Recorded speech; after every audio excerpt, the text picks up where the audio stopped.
मर्दा समझावता कि देखो एक कुल के चक्कर में मत पड़ो कि जल्दी लगा हो जसैया अधैलस तो हजार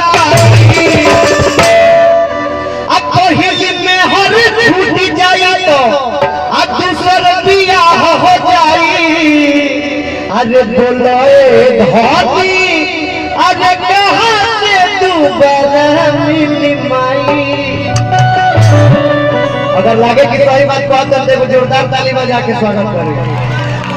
देखिए हमारे गार्जियन श्री संजय दुबे प्रधान जी बड़का भैया की तरफ से बहुत बहुत रुपया के आशीर्वाद भगवान से प्रार्थना रखें पुण्य आत्मा के शांति प्रदान। रुकी चाचा कि जल्दी लगा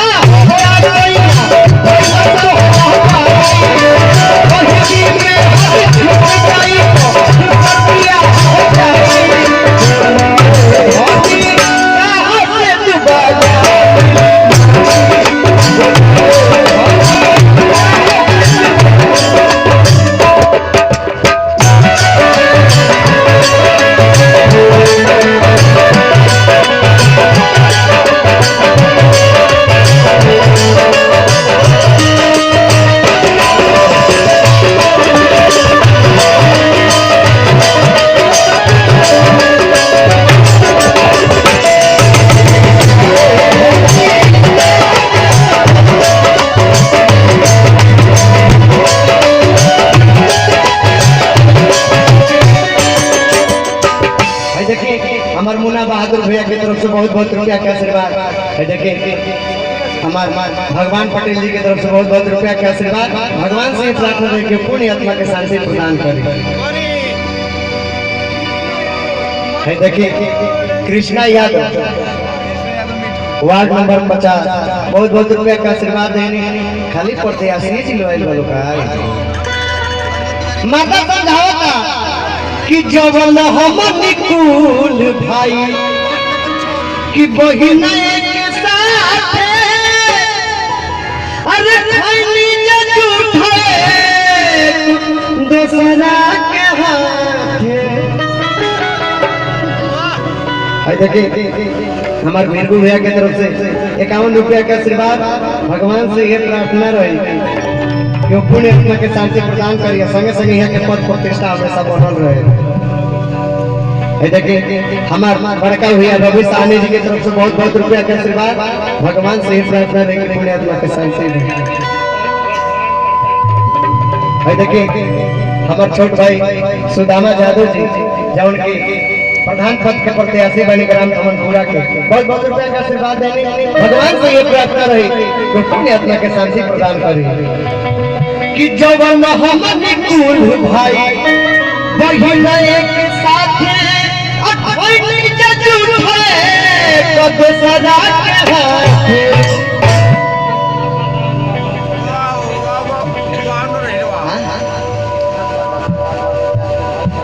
देखिए कृष्णा यादव जी वार्ड नंबर 50 के भावी प्रत्याशी वाले भगवान से ये प्रार्थना रही कि आपका पद प्रतिष्ठा हमेशा बनल रहे। तनी इनाम रही के दी जा हमार पॉकेट जैसे भरत देखता तो यहाँ लोग देखिए अब मुंह कैसन बनल जाता है। सोचता लोग कि ब्यासवा की ओर गुनी पड़ता हमने की ओर झीसियो नहीं के पड़त। तनी प्रधान जी केने बानी फिर बात तनी मुन्ना भैया कि हनी लोग पर ध्यान देले रही नहीं त लागी लोग गड़बड़ावे ही लोग हम जाना तनी कि जिगर के टुकड़ा भाई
के गर्जीवन गुरुकुल जी हमारा के बचपन से अर्जुन के अर्जुनवा के कुमार अर्जुन बनावे में जेकर अहम सहयोग और सहभागिता बा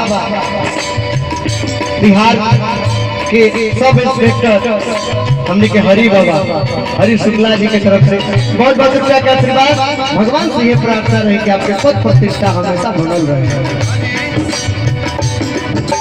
मर्दा समझावता कि यार ये पागल हवे उ दिन से भुला गइल तोरो माई बड़ी हमारा माई के बारे में नहीं सोचो कि आज बात बचपन में जब घर से बाहर निकलिया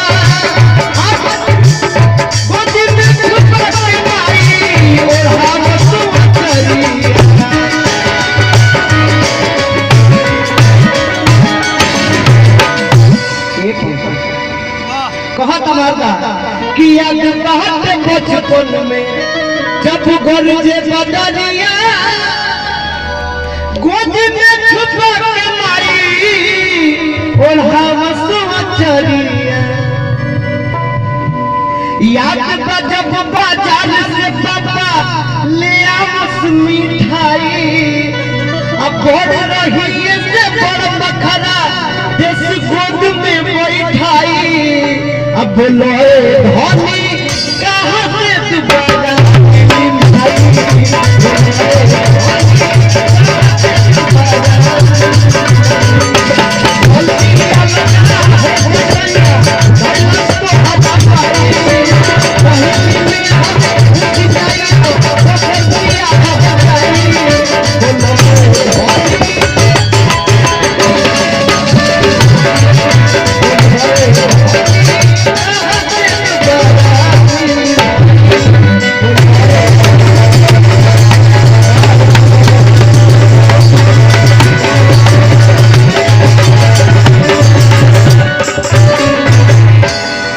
धनी